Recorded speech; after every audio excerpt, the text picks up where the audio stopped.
1. Hi, I'm Nick Washenko. We're at the Kravitz residence. Today we're going to do a repair assessment on their cedar shake roof. I've gone ahead and I've outlined a shake on a slope that's already has quite a bit of coverage extended to it with the valley metals, the ridge vent, etc.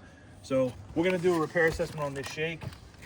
What this test is going to do is it's going to simulate a patch to determine if we can bring the roof to a pre-loss condition or not.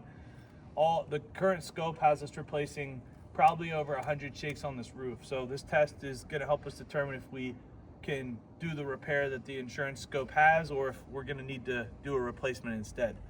To complete this, to start, I've outlined a shake. I put dashes around how far that shake runs up underneath these 2 rows.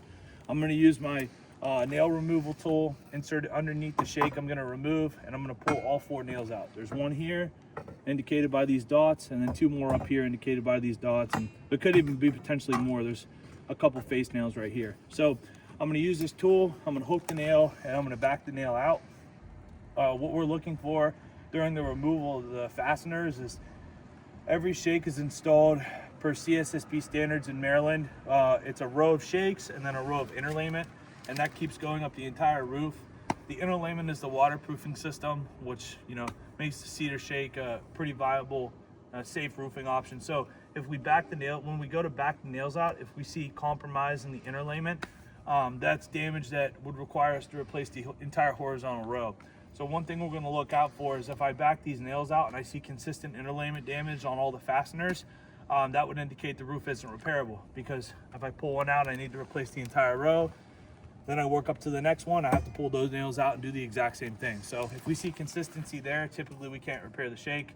Another thing we're gonna look for, and the reason this tool is designed is we don't have to lift the shakes high enough to let that high to get the nails out. We almost barely don't have to lift them at all. But if we see any type of splitting or cracking, that's another indication that most likely the roof isn't repairable. So just a couple things I'm gonna look out for as I go. I'm just gonna get started.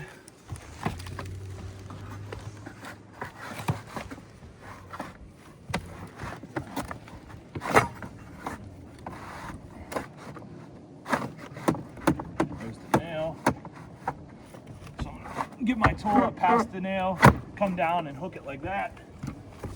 And then keeping this parallel to the shakes, I'm gonna put a little gap here and then use my hammer to back the nail out. You'll see heavy amounts of debris falling out. It's pretty normal. And then once I have the nail out, it'll look something like that. So there's one.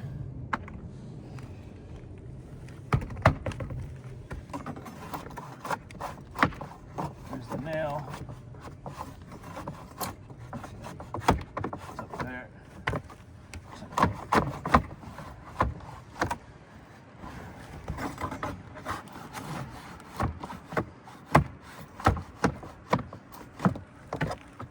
Sometimes we just get too much debris up here, so I have to hit the bottom end of the tool to get it up past the nail. Like that. Pull it down and find the nail.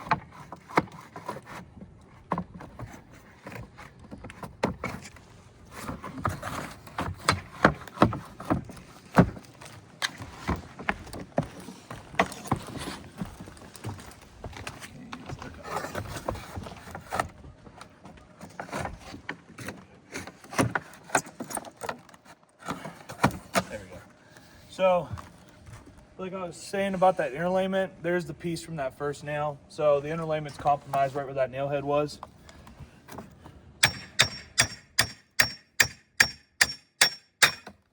Alright. Second nail didn't come out cleanly. It split the shake right here.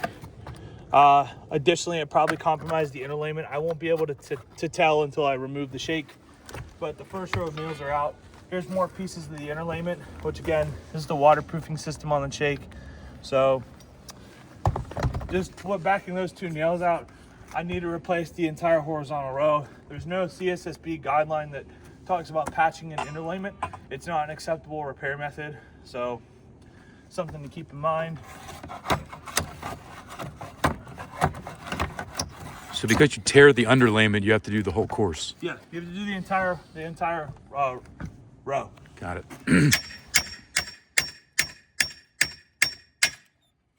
All right, see right here.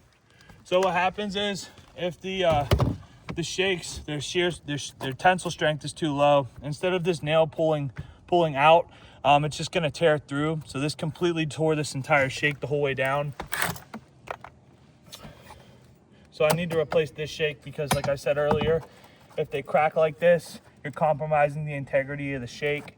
Minor cracks are okay, but when you have a vertical crack from the exposure all the way down to the butt end, and it's, you know, within a few inches of the next butt joint, like, that's not okay. That's definitely an issue that's going to cause a leak. We'll see what happens on this one. See what I mean? Which one's the replacement? We're going to replace this one. Got it. Okay, I'll hook the shake.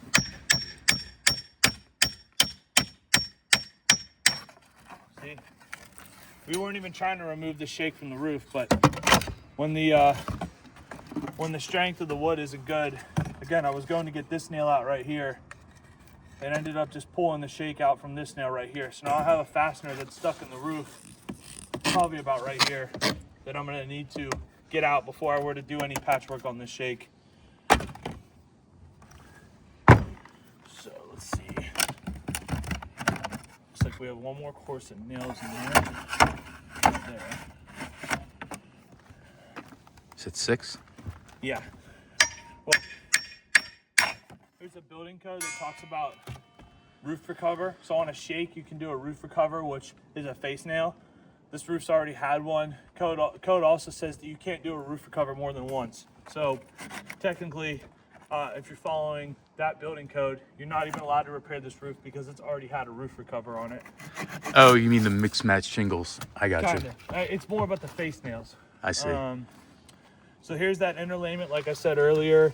This is the waterproofing system. It's completely compromised. So no matter what you do here, there's no way to prevent this from leaking unless you remove the entire horizontal row above it and replace. And then because it's consistent, it happened here on this first row and this second row, that would indicate to us that the entire inner layment system is going to be compromised no matter where we do the patch, which on this roof is the front slope, the rear slope, and the left and right on the back. So it's consistent across the entire roof. So now that I have that out, yeah, it's a mess. So if we can get the camera down here, this is where the inner layment should stop. Look at how it completely ripped the entire piece right here. So definitely not okay. Try to get this nail out.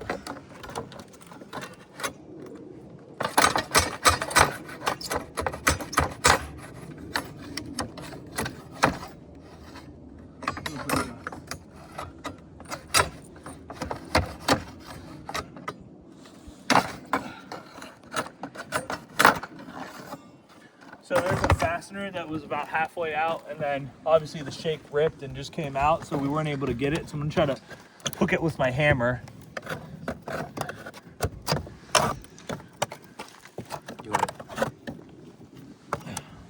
So, like that. There we go. You got it. All right. All right. We still have one more nail. So we haven't even finished removing the fasteners, and if we remember, we're trying to remove this shake, and look at all the damage we've caused already doing the repair the correct way.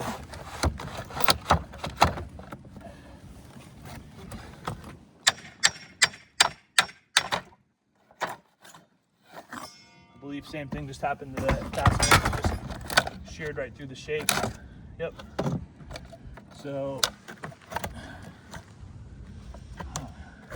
it's sheared right through this shake right here, so I don't want to press it and make it worse, so you can see that. That's from the nail underneath.